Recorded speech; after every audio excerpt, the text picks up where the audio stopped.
Hello everyone, मैं हूँ हीना और आप देख रहे हैं लीगल परसेप्शन। आज की वीडियो में हम एक बहुत ही इम्पॉर्टेंट टॉपिक पे चर्चा करेंगे जिसमें हम दुष्प्रेरण के प्रकारों के बारे में जानने वाले हैं, यानी टाइप्स ऑफ अबेटमेंट। दुष्प्रेरण के प्रकार 3 तरह के होते हैं। आज इस वीडियो में उन्हीं तीनों प्रकारों को हम केस लॉ के साथ डिस्कस करेंगे, इसलिए वीडियो के एंड तक बने रहिएगा।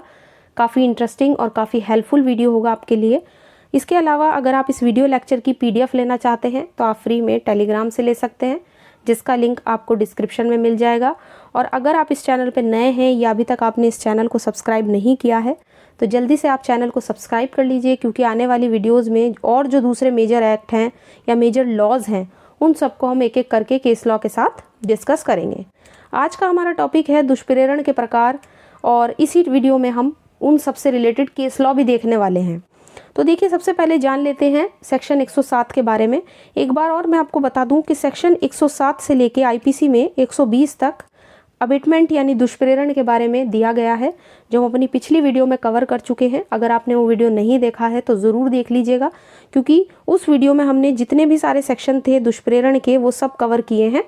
लेकिन आज की वीडियो में हमारा जो विषय है वो है इसके प्रकारों का। हम इसके टाइप्स इसमें डिस्कस करेंगे। सेक्शन 107 से शुरू होता है दुष्प्रेरण। IPC में क्या कहता है ये सेक्शन? किसी भी बात का दुष्प्रेरण किसे कहोगे आपके, किसी ने किसी बात का दुष्प्रेरण किया है तो वह व्यक्ति किसी बात के किए जाने का दुष्प्रेरण करता है जो पहला, उस बात को करने के लिए किसी व्यक्ति को उकसाता है। दूसरा, उस बात को करने के लिए किसी षड्यंत्र में यानी किसी कॉन्स्पिरेसी में एक या अधिक व्यक्तियों के साथ शामिल होता है या सम्मिलित होता है। और तीसरा पॉइंट कहता है कि उस बात के किए जाने में किसी कार्य या अवैध लोप के द्वारा साक्ष्य यानी कि इरादतन, इंटेंशनली, है ना, सहायता करता है, मदद करता है। तो 3 तरीके से यहाँ पे दुष्प्रेरण दिया गया है। अगर कोई व्यक्ति किसी काम को करने में किसी को उकसा रहा है, किसी कॉन्स्पिरेसी में शामिल हो रहा है उस काम को करने की, या उसकी साक्ष्य मदद कर रहा है, वो मदद भी कैसी हो, या तो वो कोई काम करके मदद करे उसकी, या अवैध लोप करके मदद करे। ठीक, तो इस तरीके से अगर वो कोई भी करता है, कोई भी ऐसा आचरण करता है जो ऊपर दिया गया है, तीनों में से कोई भी एक तरीके का, तो उसको माना जाएगा कि वो दुष्प्रेरण करता है। अब इसी से रिलेटेड हम एक दृष्टांत देख लेते हैं जिससे आपको चीज़ और क्लियर हो जाए। A एक लोक सेवक न्यायालय के वारंट द्वारा Y को पकड़ने के लिए प्राधिकृत है। B इस फैक्ट को, इस तथ्य को जानते हुए कि C नाम का जो पर्सन है वो Y नहीं है, A को जानबूझकर उकसाता है कि C ही Y है और A से C को पकड़वा देता है। अब B ने C के पकड़े जाने का उकसाने द्वारा दुष्प्रेरण किया है। उसने उसको उकसाया A को कि वो C नाम के पर्सन को ही Y नाम का पर्सन मान ले और उसको गिरफ्तार कर ले, उसको पकड़ ले। तो यहाँ पे किस तरह का दुष्प्रेरण हुआ? ना तो ये षड्यंत्र के द्वारा दुष्प्रेरण है, ना साक्ष्य सहायता के द्वारा है, बल्कि उकसाने के द्वारा उसने उसको प्रेरित किया है। अब यहाँ पे 3 तरह का दुष्प्रेरण है, जैसा कि मैंने बताया, उकसाकर, षड्यंत्र द्वारा और साक्ष्य सहायता द्वारा। सबसे पहले बात कर लेते हैं उकसाने की। उकसाकर यानी इसका वर्णन हमें मिलता है IPC के सेक्शन 107 के पहले खंड में, है ना। उकसाने की बात सबसे पहले खंड में की गई है। उकसाने या भड़काने का मतलब क्या होता है? तो इसका मतलब होता है किसी व्यक्ति को कोई दोषपूर्ण कार्य, कोई गलत कार्य करने के लिए उत्तेजित करना, और साथ ही इसका अर्थ होता है सक्रिय रूप से सुझाव देना। आप एक्टिवली किसी को एक ऐसा सुझाव दे रहे हो जो गलत काम को करने का सुझाव है, तो इसका मतलब क्या हुआ? आप उसको उकसा रहे हो, भड़का रहे हो। अब इसमें केस देखेंगे। सबसे पहला केस आता है R वर्सेस डेलर। उकसाने के द्वारा अगर कोई व्यक्ति दुष्प्रेरण गठित करता है, यानी अगर कोई उकसाने के द्वारा किसी दूसरे को से कोई गलत कार्य करा रहा है, तो अपराध की दिशा में कुछ सक्रिय प्रक्रियाएं होनी चाहिए। मतलब कुछ ऐसा काम हुआ हो जो बहुत ही एक्टिवली हो और जिसे देखकर ऐसा लगे कि हाँ, इससे क्राइम कमिट हो जाएगा। इसके बाद नेक्स्ट केस है क्वीन वर्सेस मोहित। 1871 का केस है। एक स्त्री को सती करने के लिए, सती मतलब पति की चिता के साथ ही स्त्री को भी जला देना। पहले टाइम में सती प्रथा बहुत ज़्यादा फेमस थी, पुराने टाइम में, लेकिन अब तो सती एक्ट बना दिया गया था बाद में और इसको प्रथा को ख़त्म कर दिया। तो ये तो केस काफ़ी पुराना केस है। तो उस समय पे सती प्रथा बहुत ज़्यादा मतलब प्रचलन में होगी। तो एक स्त्री को सती होने के लिए कुछ लोगों ने तैयार कर लिया ताकि वो भी अपने पति की चिता के साथ मतलब कि जल जाए। उसके सौतेले बेटे जो थे वो उसे चिता तक लेकर गए। वहाँ खड़े होके सबके साथ उसे उत्प्रेरित करते रहे, मतलब बहुत ज़ोर ज़ोर से चिल्लाने लगे, है ना, उसको, ताकि वो आगे बढ़े उस काम की तरफ। वह दुष्प्रेरण के दोषी होंगे यहाँ पे इस मामले में, क्योंकि उन्होंने उस स्त्री के सती होने में सक्रिय रूप से उन्होंने समर्थन दिया है। तो एक तरीके से यहाँ पे इस केस को हम दुष्प्रेरण के मामले में डाल सकते हैं। लेकिन कैसा दुष्प्रेरण? दुष्प्रेरण जो उकसाकर किया गया हो, है ना, किसी को उकसाया गया हो, उकसाने के माध्यम से जब दुष्प्रेरण किया जाता है तो इस केस को हम इसमें डाल सकते हैं। अब ये बताइए, क्या पत्र के द्वारा, लेटर के द्वारा भी किसी को उकसाया जा सकता है? किसी ने किसी को लेटर लिखा कि उसकी हत्या कर दो, उसको मार दो, तो क्या ये दुष्प्रेरण होगा? तो देखिए, ए एक लेटर लिखता है सी की हत्या के लिए, बी को उकसाता है। उकसाने के बाद क्या होता है कि दुष्प्रेरण का अपराध तभी पूरा हो जाता है। मान लीजिए किसी ने किसी को लेटर लिखा कि उसको मार दो, उसका मर्डर कर दो, तो वो कब पूरा होगा, कब माना जाएगा कि उसने सामने वाले को दुष्प्रेरित किया है? तो उकसाने के द्वारा दुष्प्रेरण का अपराध तभी पूरा हो जाता है जैसे ही उस लेटर में लिखी बातों का पता बी को लगता है, क्योंकि ए ने बी को सी की हत्या के लिए, सी के मर्डर के लिए बी को उकसाया, और बी को जैसे ही उस लेटर में लिखी बातों का पता लगा वैसे ही माना जाएगा कि दुष्प्रेरण का अपराध पूरा हो गया। यदि लेटर कभी भी बी के पास नहीं पहुंचता है तो फिर क्या होगा? फिर वो दुष्प्रेरित करने का एक प्रयत्न, एक अटेम्प्ट माना जाएगा। और जैसे ही वो बी को मिला, बी ने उसमें जो बातें लिखी थी वो सब उसके ज्ञान में आई, उसको पता लग गया कि ये उससे क्या कहना चाह रहा है, तो वो दुष्प्रेरण का अपराध गठित कर देगा। दूसरा टाइप से दुष्प्रेरण का षड्यंत्र द्वारा दुष्प्रेरण, यानी कॉन्स्पिरेसी के माध्यम से। इसका वर्णन हमें धारा 107 के दूसरे खंड में मिलता है। दो या दो से ज़्यादा व्यक्ति जब किसी अवैध काम को, यानी किसी इलीगल काम को करते हैं, या वैध काम को, काम तो आपका लीगल है, वैध है, लेकिन उसे अवैध तरीकों से करने के लिए सहमत हो जाते हैं, तो उसे बोलते हैं हम षड्यंत्र के द्वारा दुष्प्रेरण। दो चीज़ें यहाँ पे ध्यान रखनी है, एक तो काम या तो आपका अवैध होना चाहिए, इलीगल होना चाहिए, या अगर आपका काम वैध है लेकिन उसे आप अवैध तरीके से करते हैं और अवैध तरीके से करने के लिए अपनी सहमति देते हैं, तब वो माना जाएगा कि षड्यंत्र के द्वारा दुष्प्रेरण किया गया है। इसमें भी केस था, व्हाइट चर्च का केस था 1890 का।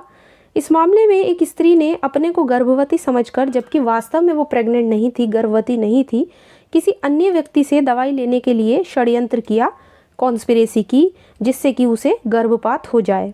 वह षड्यंत्र द्वारा दुष्प्रेरण की दोषी है। यहाँ पे भले ही उसे इस बात की, मतलब वास्तव में वो प्रेग्नेंट नहीं थी, लेकिन उसे लगा था ये कि हाँ वो है, तो इसलिए उसे यहाँ पे षड्यंत्र द्वारा दुष्प्रेरण की दोषी ठहराई गई। इसके बाद एक और केस आता है, पंडाला वेंकटा स्वामी 1881। इस वाद में निर्णय दिया गया कि यदि एक व्यक्ति अन्य लोगों के साथ मिलकर किसी झूठे डॉक्यूमेंट्स की फोटोकॉपी तैयार करता है और उस झूठे डॉक्यूमेंट, उस झूठे दस्तावेज को लिखने के लिए कोई कागज़ खरीदता है, तो क्या माना जाएगा? तो वह जालसाजी के दुष्प्रेरण का अपराधी है, मतलब उसने जालसाजी की है, क्योंकि ऐसे कार्य हैं ये जो अपराध कारित करने में सहायता पहुंचाते हैं।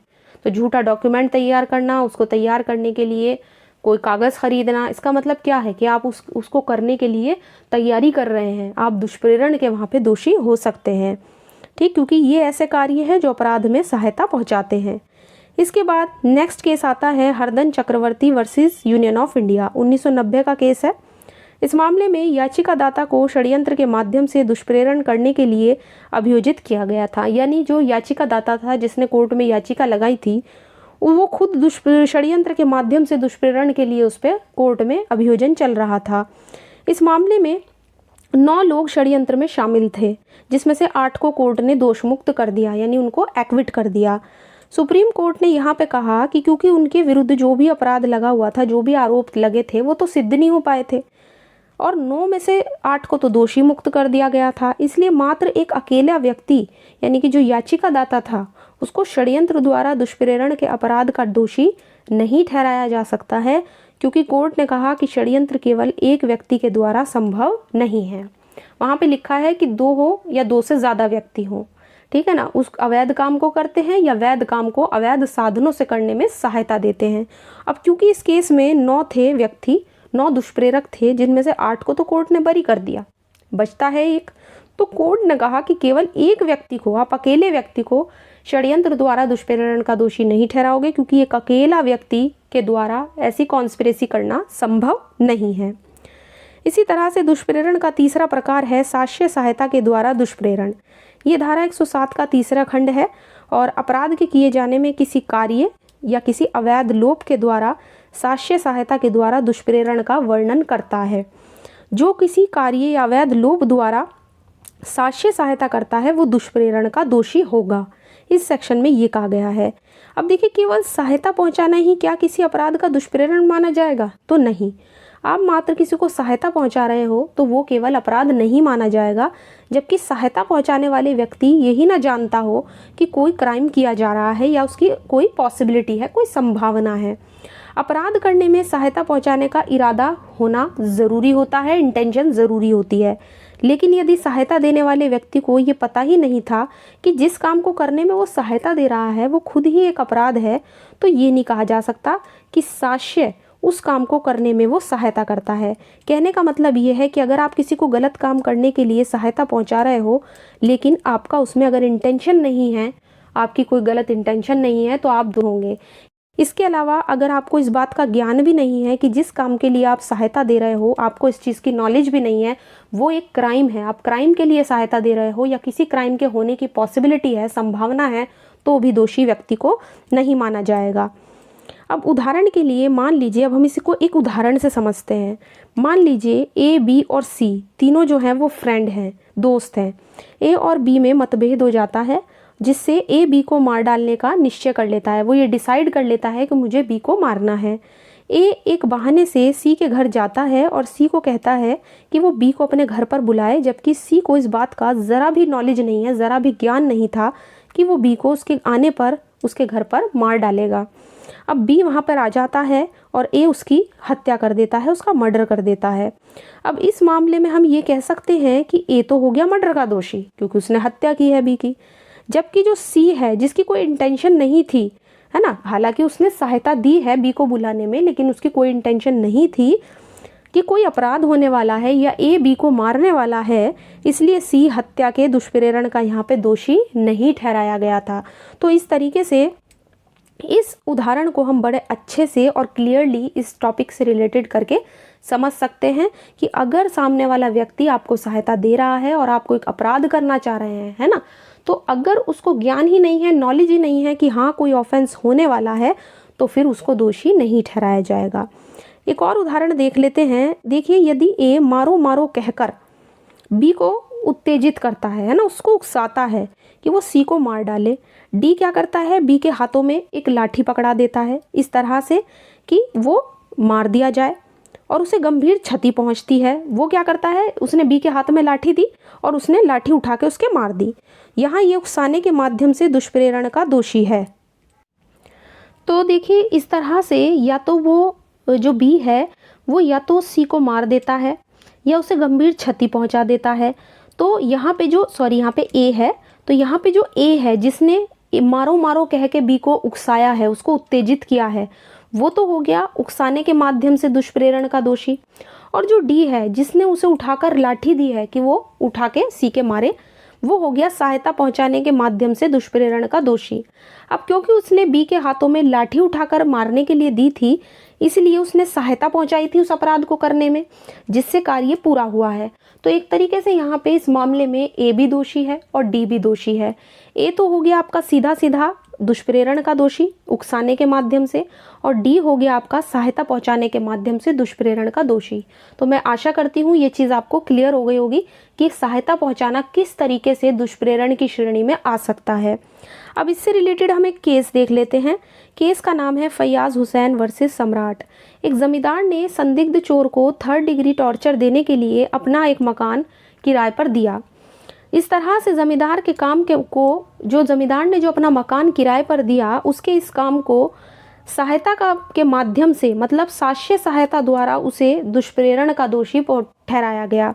क्योंकि अगर हमने गौर किया हो तो इस सेक्शन में या तो कार्य के द्वारा या अवैध लोभ के द्वारा 2 तरीके से कहा गया है कि कोई किसी को सहायता पहुंचाएगा तो वो दुष्प्रेरण का दोषी होगा। और इस मामले में जमींदार का जो कार्य था वो कार्य के माध्यम से साक्ष्य सहायता द्वारा दुष्प्रेरण के लिए उसको दायी ठहराया गया था, जिम्मेदार ठहराया गया था। अब मान लीजिए, क्या अपराध के समय अगर कोई उपस्थित होता है तो क्या उसे भी आप सहायता कहोगे कि इसने सहायता पहुंचाई है? क्या उसकी मात्र उपस्थिति सहायता साबित करेगी? तो देखिए, अपराध करते समय अपराध स्थल पर किसी व्यक्ति का उपस्थित होना ही मात्र उसका सहायता पहुंचाना नहीं माना जाएगा, या सहायता के माध्यम से दुष्प्रेरण पहुंचाना नहीं माना जाएगा, जब तक कि उस व्यक्ति का वैसा आशय ना रहा हो, यानी उसकी वैसी इंटेंशन ना रहा हो। अगर वो इस इंटेंशन से, जहाँ पे ऑफेंस होने वाला है, इस इंटेंशन से वहाँ पे रुका हुआ है कि वो कुछ सहायता करेगा उस अपराध को पूरा करने में, तब तो उसकी उपस्थिति होती है मायने, तब तो वो दोषी ठहराया जाएगा दुष्प्रेरण का। लेकिन मान लीजिए अगर वो ऐसे ही वहाँ पर उपस्थित है, उसकी कोई वैसी इंटेंशन नहीं है जो अपराध को कमिट करने में योगदान करेगी, तो फिर वो दोषी नहीं ठहराया जाएगा। तो इस तरह से आज की वीडियो में हमने तीनों जो टाइप्स थे अबेटमेंट के, वो सभी टाइप्स के बारे में जाना है। सारे केस लॉज, जो भी इम्पोर्टेंट केस लॉज थे, वो सब हमने डिस्कस किए हैं। आशा करती हूँ आज का वीडियो आपको पसंद आया होगा। वीडियो अगर पसंद आया है तो वीडियो को लाइक कर दीजिए, ज़्यादा से ज़्यादा शेयर कीजिए, और जहाँ तक आपसे संभव हो सके, या आपने अभी तक इस चैनल को सब्सक्राइब नहीं किया है, जितना आप शेयर करेंगे उतना ही ज़्यादा अच्छा होगा। और साथ ही जल्दी से चैनल को सब्सक्राइब कर लीजिए, क्योंकि देखिए आने वाली वीडियोज़ में मैंने आपको शुरू में भी बताया है कि जितने भी मेजर एक्ट हैं वो सब केस लॉ के साथ ही हम डिस्कस करेंगे। इसके अलावा अगर आप इस वीडियो लेक्चर की PDF लेना चाहते हैं तो आप फ्री में टेलीग्राम से ले सकते हैं, जिसका लिंक आपको डिस्क्रिप्शन में मिल जाएगा।